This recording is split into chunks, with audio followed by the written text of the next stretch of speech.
Tu n'as rien vu, compris? Ces mots, mon propre fils me les a jetés au visage il y a 10 ans, dans l'odeur de sueur de mon propre atelier. Écoutez cette histoire jusqu'au bout. Et dites-moi ce que vous auriez fait à ma place. Dites-moi aussi de quelle ville vous m'écoutez. Ce n'était pas qu'une simple menace, c'était l'ordre d'effacer mon existence, de me réduire à un meuble silencieux dans le décor de sa vie. Pendant une décennie, j'ai obéi.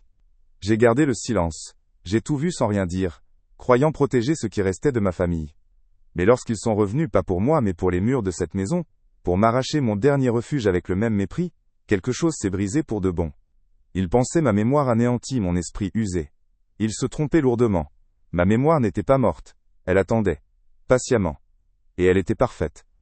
Aujourd'hui, je vis au milieu des fantômes de ma propre vie. Mon atelier, au rez-de-chaussée, sent toujours le cèdre et le vernis. Mais ces odeurs sont désormais mêlées à celles, plus âcres, de la solitude. Les outils, autrefois des extensions de mes mains, pendent sur les murs comme des reliques d'un temps révolu. Je les touche parfois, le métal froid contre ma peau, et je ne ressens plus l'élan créateur, seulement le poids des années et des silences.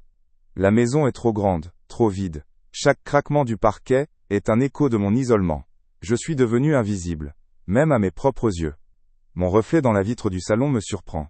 Ce vieil homme aux épaules voûtées, je ne le reconnais plus. Personne ne me regarde vraiment. Le regard de Chloé, lors de sa dernière visite, a glissé sur moi, comme sur une chaise ou une table. C'est ça ma réalité, un meuble. Le plus dur n'est pas tant la solitude que le mépris qui l'imprègne. Je m'assois souvent à la table de la cuisine, là où les rires de Mathieu et Chloé résonnaient pendant les repas du dimanche. Désormais il n'y a que le tic-tac de la vieille horloge et le bourdonnement du réfrigérateur.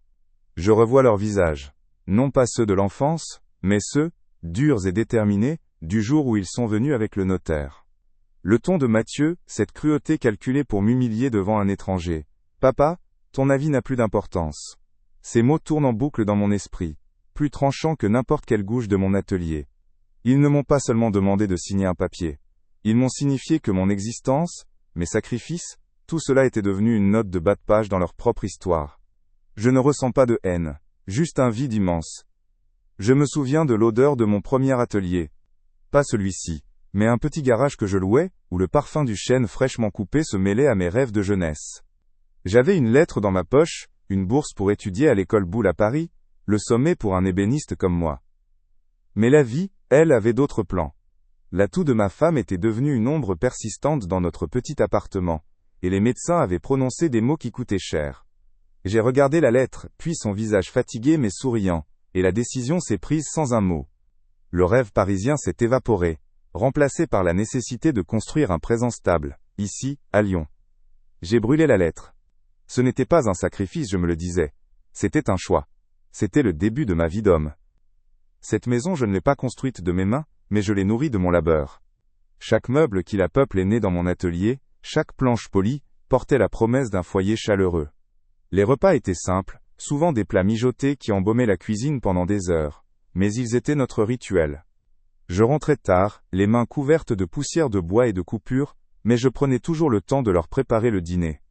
Je me souviens de la joie dans les yeux de Mathieu et Chloé, quand je leur servais une simple purée, que j'avais façonnée en volcan avec une coulée de jus de viande. C'étaient des gestes modestes, des preuves d'amour silencieuses. Je ne leur offrais pas le monde, mais je leur donnais le mien, entier et sans réserve, un univers sculpté dans la patience et le dévouement. Puis vint le temps des grandes études pour Mathieu. Le droit. Un monde de livres épais, et de mots complexes qui m'étaient étrangers. Les frais de scolarité étaient un gouffre. Une montagne que mes revenus d'artisan peinaient à escalader. J'ai liquidé toutes mes économies, celles que j'avais mises de côté sou par sou, pour un tour à bois plus performant, ou pour remplacer ma vieille scie. Je me revois au guichet de la banque, signant le chèque, sentant le poids de ces années de travail s'envoler en un instant. Mais en voyant la fierté dans les yeux de mon fils, sa démarche assurée avec ses manuels sous le bras, je me disais que c'était le plus bel investissement de ma vie. Je lui donnais les outils pour construire un avenir loin de l'odeur de la sueur et de la sueur. Pour Chloé, ce fut différent. Son rêve était d'avoir son propre cabinet dentaire. Un lieu immaculé, loin de la poussière de mon atelier. Mais pour cela, il fallait un capital de départ que nous n'avions pas. La seule solution était d'hypothéquer la maison, ce toit que mes propres parents m'avaient laissé, le seul véritable patrimoine familial. Je me souviens du silence dans le bureau du notaire, du stylo qui semblait peser une tonne dans ma main. En signant ce papier, je mettais en jeu l'héritage de mes ancêtres, la sécurité de mes vieux jours. Mais je voyais le visage de ma fille, illuminé par l'espoir, et je savais que je ne pouvais pas lui refuser cela. Je me suis fait une promesse silencieuse. Tant que je serais en vie, ils ne manqueraient de rien. Je serais leur filet de sécurité, même s'ils ne le voyaient pas. Au-delà des grands sacrifices, il y avait le quotidien, cette mosaïque de petites renonciations invisibles. Les jouets en bois que je leur sculptais la nuit, alors que j'aurais pu me reposer, étaient mes cadeaux les plus précieux. Une petite voiture pour Mathieu, une poupée articulée pour Chloé. Je portais les mêmes pulls usés pendant des années pour qu'ils puissent avoir des vêtements neufs à la rentrée des classes. Nos vacances se résumaient à des semaines de camping au bord d'un lac, où nos seuls luxes étaient le temps passé ensemble, et les histoires que je leur racontais le soir au coin du feu. Je me souviens d'avoir renoncé à un nouveau ciseau à bois, un outil magnifique que je convoitais depuis des mois, pour acheter à Chloé la bicyclette dont elle rêvait. Sa joie valait bien plus que n'importe quel outil. Je n'ai jamais tenu de compte. Un père ne tient pas le registre de ce qu'il donne. L'amour n'est pas un contrat avec des clauses et des contreparties. Je leur ai tout offert en silence, considérant que c'était mon rôle, ma place naturelle dans l'ordre des choses. Mon bonheur était un reflet du leur. Les voir grandir, réussir, devenir des adultes accomplis était ma seule récompense attendue. Je ne demandais ni gratitude, ni reconnaissance. Je pensais que le lien qui nous unissait était implicite, gravé dans le bois de notre histoire familiale. Je ne réalisais pas que pour eux, ces sacrifices n'étaient peut-être que des acquis, des pierres sur leur chemin qu'ils enjambaient sans se retourner. Ma mémoire cependant n'a rien oublié. Elle a tout conservé, chaque éclat de bois, chaque sou dépensé, chaque rêve mis de côté. L'éloignement s'est installé sans bruit, comme la poussière qui se dépose sur les meubles de l'atelier. D'abord, il y a eu les appels qui s'espacent. Mes coups de fil devenaient des interruptions. Je suis en réunion, papa, je te rappelle. Mais le téléphone restait muet. Leurs visites, autrefois des moments de partage, se sont transformés en escales techniques. Ils passaient déposer les enfants pour 1 heure, le temps d'une course, ou pour me demander de jeter un œil à un meuble abîmé. Je me souviens d'une fois où Mathieu, pressé, m'a lancé en partant « Faut vraiment que tu te mettes au portable, c'est plus simple pour te joindre. » Ce n'était pas un conseil, c'était un reproche. Le reproche d'être démodé, lent, un poids dans leur monde qui tournait trop vite.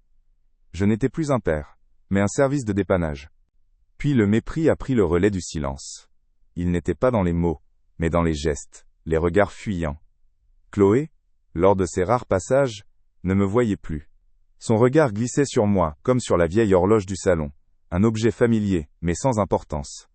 Un jour, ils étaient tous les deux dans la cuisine, discutant avec animation de leurs prochaines vacances au ski, un projet coûteux et excitant. J'étais assis à la table, à moins de 2 mètres, mais ils ne m'ont pas adressé la parole.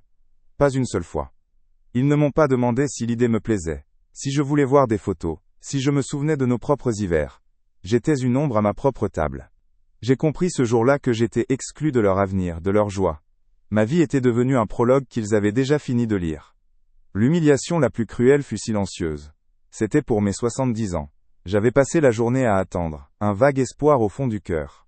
Peut-être une visite surprise, un gâteau, un simple appel qui durerait plus d'1 minute. Le soir est tombé, et le silence de la maison est devenu assourdissant. Vers 22 heures, un message de Chloé. « Joyeux anniversaire papa. Désolé, journée de folie. On se rattrape vite. Bisous. » Ces quelques mots, froids et impersonnels, étaient pires que l'oubli. Ils signifiaient que j'étais une tâche sur une liste, une obligation reportée. Je suis resté longtemps dans le noir du salon, fixant la rue déserte. J'ai repensé à toutes les nuits passées à sculpter leurs jouets, à tous les sacrifices consentis. Ce soir-là, je n'étais pas seulement seul. J'étais effacé. Une porte s'était refermée, pas seulement sur une journée, mais sur toute une vie. Ce que mes enfants ignorent, c'est que mon père, arrivé en France comme un réfugié sans rien, ne m'a pas seulement légué son savoir-faire. Il m'a laissé un trésor modeste, presque dérisoire à l'époque, un petit portefeuille d'actions d'une entreprise technologique étrangère, un cadeau d'un ami dont il avait sauvé la vie pendant la guerre. Par méfiance pour ce monde de chiffres qui n'était pas le mien, et par habitude d'une vie simple, je n'y ai jamais touché. Je le gardais comme une relique, une promesse silencieuse. Pendant des décennies, ce secret a dormi dans un tiroir, fructifiant loin de mes préoccupations, se transformant en une fortune que je n'aurais jamais imaginée. Dans mon esprit, cet argent n'avait qu'une seule destination, être le filet de sécurité ultime pour Mathieu, Chloé et leurs propres enfants. C'était leur héritage final, le dernier rempart. Le jour où ils sont partis avec le notaire, après m'avoir vidé de ma dignité, je ne suis pas resté prostré. Une clarté froide s'est installée en moi. J'ai compris qu'ils n'hériteraient jamais de ce qui comptait vraiment. Le respect, la mémoire du sacrifice. Alors j'ai décidé de donner un autre sens à l'héritage de mon père. En secret, j'ai contacté un conseiller, et liquidé la totalité de ses actions. L'argent n'a pas servi à m'offrir des luxes tardifs. Avec chaque centime, j'ai bâti quelque chose de nouveau, un projet qui portait mon âme. La Fondation Main et Mémoire. Son but serait d'offrir des bourses complètes à de jeunes artisans talentueux mais sans ressources, pour qu'ils puissent poursuivre les rêves que j'avais dû abandonner. Ce n'était pas une vengeance, c'était une transmission. La douleur ce jour-là n'a pas été un cri, mais un silence assourdissant. Une fois la porte refermée sur eux et le notaire, je ne suis pas resté prostré. Une clarté froide, presque chirurgicale, s'est installée en moi. J'ai compris qu'ils n'hériteraient jamais de ce qui comptait vraiment, le respect, la mémoire du sacrifice. Alors j'ai décidé de donner un autre sens à l'héritage de mon père. En secret, j'ai pris le téléphone et contacté un conseiller financier dont j'avais gardé le numéro pendant des années. La semaine suivante, j'étais dans son bureau, signant les documents pour liquider la totalité des actions. Ce n'était pas un acte de colère, mais de réappropriation. Je reprenais le contrôle non pas de l'argent, mais de l'histoire qu'il représentait. Je ne leur enlevais rien. Je redirigeais simplement un flux de reconnaissance vers un sol plus fertile. L'argent n'a pas servi à m'offrir des luxes tardifs ou des voyages que je n'ai jamais faits. Chaque centime a été investi dans la construction d'un projet qui portait mon âme, un rempart contre l'oubli. J'ai créé la Fondation Main et Mémoire. Le nom m'est venu comme une évidence. Les mains pour le savoir-faire. La mémoire pour tout ce qu'ils avaient voulu effacer. Son but était simple. Offrir des bourses complètes à de jeunes artisans talentueux mais sans ressources, pour qu'ils puissent poursuivre les rêves que j'avais dû abandonner. Ébénistes, luthiers, céramistes, je leur donnais la chance que je n'avais pas eue, l'opportunité d'étudier à l'école Boulle par exemple. Ce n'était pas une vengeance. C'était une transmission. Je ne détruisais pas leur héritage, je bâtissais le mien, un héritage de sens plutôt que de chiffres. Quelques mois plus tard, la vie a fait une réapparition spectaculaire dans ma maison silencieuse. Un dimanche matin, la voiture de Chloé s'est garée devant, et elle en est sortie avec les enfants, portant un gâteau fait maison dont l'odeur sucrée semblait presque agressive dans l'air de mon atelier. Mathieu a suivi peu après, une caisse de vin de Bordeaux sous le bras, un de ces grands crus dont il sait que je n'ai jamais eu les moyens. Leur sourire était large, leurs étreintes maladroites et insistantes. « Papa, on voulait juste passer du temps avec toi, comme avant. » Ces mots, prononcés par Mathieu, flottaient dans l'air avec une fausseté palpable. J'ai vu le calcul dans leurs yeux, cette lueur de panique déguisée en affection filiale. Ils jouaient une pièce de théâtre dont j'étais le seul spectateur, et chaque geste, chaque parole était un costume mal ajusté. Je les ai laissés faire. J'ai accepté le gâteau, j'ai remercié pour le vin. Je me suis assis dans mon fauteuil pendant qu'ils s'agitaient autour de moi, remplissant le vide de compliments forcés, et de souvenirs réécrits pour l'occasion. Chloé me parlait de l'importance de la famille, de la nécessité de rester soudés, tandis que son regard balayait nerveusement les murs, comme pour y chercher une fissure dans ma résolution. Mathieu, lui, tentait de me parler d'investissement, de l'avenir, me traitant soudain comme un égal dans un monde qui lui avait toujours semblé être le sien exclusivement. J'écoutais, je hochais la tête, mais mon esprit était ailleurs. Il était avec ces jeunes artisans qui, grâce à l'héritage de mon père, n'auraient jamais à subir une telle comédie. Mon silence n'était plus une faiblesse. C'était un sanctuaire. Ma décision était prise, et leur spectacle ne faisait que la sceller plus profondément. Leur comédie s'est effondrée un dimanche. Les sourires ont fait place aux larmes, les flatteries aux supplications. Chloé pleurait en me tenant la main, jurant qu'ils avaient appris leur leçon, pendant que Mathieu fixait le sol en murmurant des excuses. Ils imploraient mon pardon, non pour le mépris accumulé, mais pour sa conséquence finale. Je les ai observés, vraiment, sans haine, ni amour, avec seulement le calme plat d'un lac après la tempête. Mon pardon ne changerait rien à l'argent, mais il leur apporterait une forme de paix. Était-ce mon devoir de père de leur accorder cette grâce, ou mon droit d'homme de les laisser seuls face au vide qu'ils avaient eux-mêmes creusé? Mon silence fut ma seule réponse, un mur de dignité qu'ils ne pourraient jamais franchir. Et vous, auriez-vous donné une seconde chance à ceux qui vous ont tourné le dos, ou laisseriez-vous la vie leur présenter la facture?